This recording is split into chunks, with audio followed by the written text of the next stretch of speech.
2002 is considered to have the most star-studded roster in WWE history, and it was helped with the debut of 4 future Hall of Famers. But which one had the best? Welcome back, guys, to Fog Wrestling, and we're looking to see who had the debut of the year in 2002. Now, you can think it's the actual debut, or you can think it's the year debut, depending on what you want. We're thinking more who had the best debut in terms of who had the best debut year, since it is of the year 2002. So I think we're going to talk more about what they did overall for the year rather than what they just did in that little moment where they made their first on-screen appearance. Yes, that's a fair way to do it, but when we're giving our opinion, we will factor in their actual debut as well, like the moment itself. But in last place, we've got Booyaka, Rey Mysterio. I tell you what, his debut is pretty good. Yeah, Rey Mysterio debuts against Kurt Angle. I mean, it was fantastic. And I think that deserved to get him one place higher up this list, but only 6%.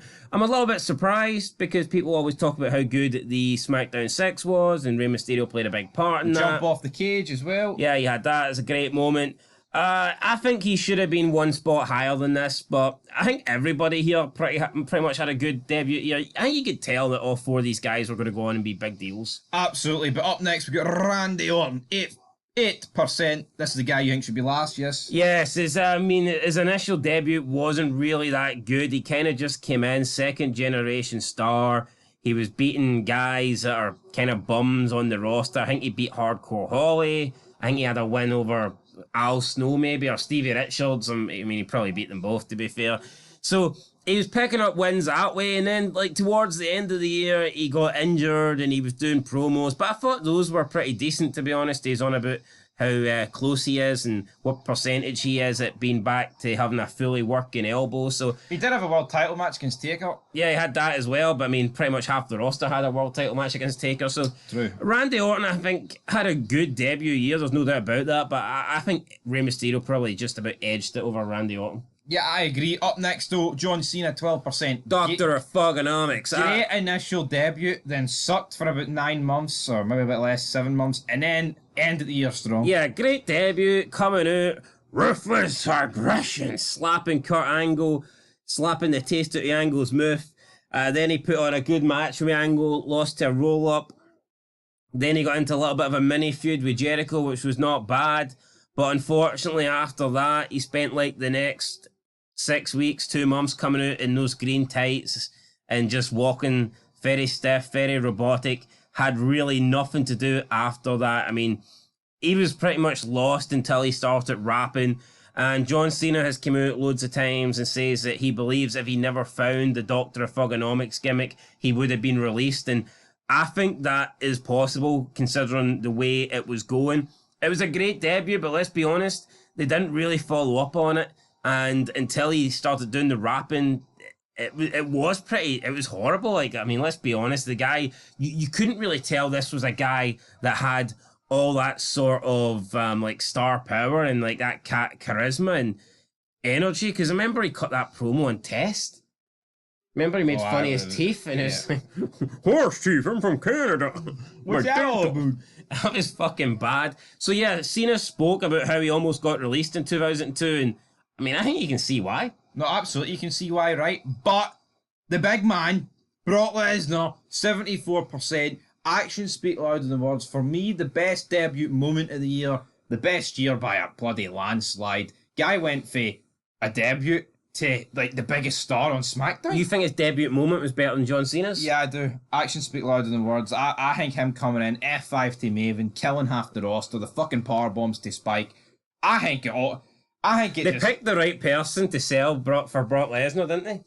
Yo, I love the Cena Angle moment, but there's just something about seeing Brock destroy people for the first time. Yeah. Aye, so Brock wins. And then, I mean, well... Do you agree, though? I think that the Cena Angle thing maybe edged it. See, Randy Orton lacked a moment.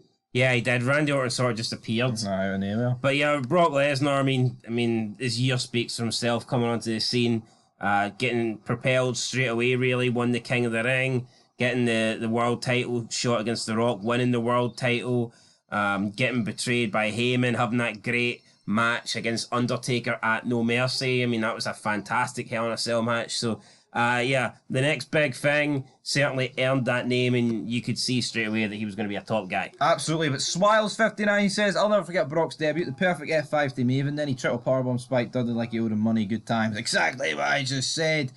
Deceased Brick Fan, Brock, John, Randy, Batista, Shelton, Charlie Haas all come out the same OVW class. Crazy, huh? It is. But Charlie Haas and Shelton Benjamin, you can kind of forget about those two, bro. Yeah, I don't really think they deserve to be mentioned in the same breath as the other four. I mean, they're not awful, right? And Shelton's better than Haas, but it's what it is. There's a reason why Shelton never made it to the top. Yep, because he's a boring bastard, right? Ghost Phantom says, Brock became the WWE champion only a few months into his... He did. No, he did, I mean, fantastic, can't complain. Right, the dead side of YouTube. Too easy due to its obvious... Wait, hold on. Whoa, too easy due to it being obvious. Brock had the best debut of arguably any wrestler. He destroyed the roster, took out Hulk Hogan and The Rock, and walked away with a WWE championship like it was nothing. Yeah, I mean, that image of him just bear hugging Hulk Hogan, the blood rubbing it all over him. Great wee image, isn't it? Do you want me to read that for you? Or you alright? Hold on.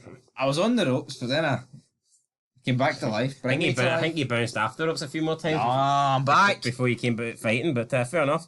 We've got a reply here to that. We don't check replies. Well, hey. Alright then. What about Fat Boy Kevin Owens beating John Cena? Well, maybe in 2015 that'll be up for consideration. Julian Dick's fucking really. I knew that would be that dick.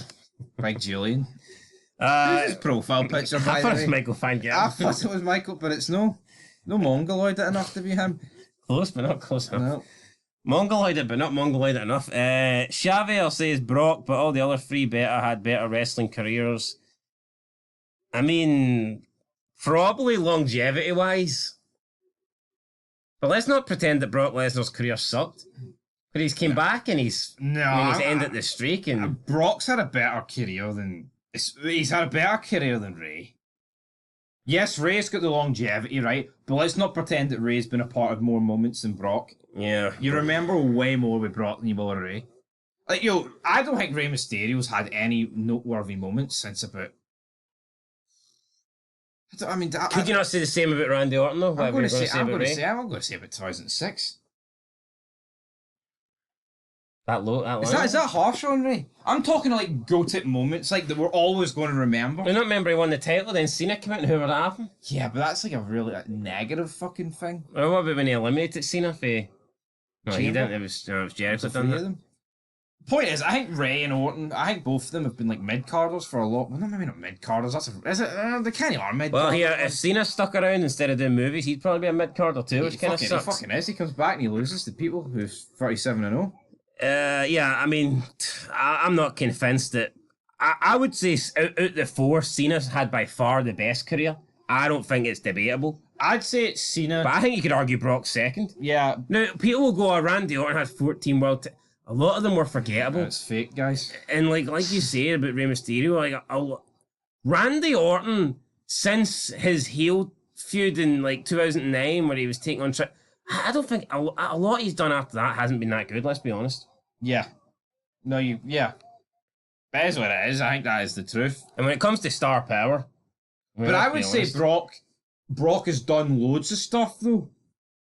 Like, yeah, I know a lot of boring stuff with Heyman, but like, you think him flipping the ring, and I'm not saying it's like this mental... He broke the streak, like the band of... Even just big Brock. I prefer Brock. The next big thing... Ray, he finds it funny. Do you find it funny? I find it funny Joe Biden shits his pants, so I don't know why Joe Biden's laughing at that profile picture about Rey Mysterio. Booyaka, I mean, Joe Biden... Shut my pants, man. Biden probably takes bigger turds than Rey Mysterio, but still... I'll defend Ray. Anyway, guys, Brock Lesnar wins. I think that's fair. That's fair. Aye, till next time. Booze.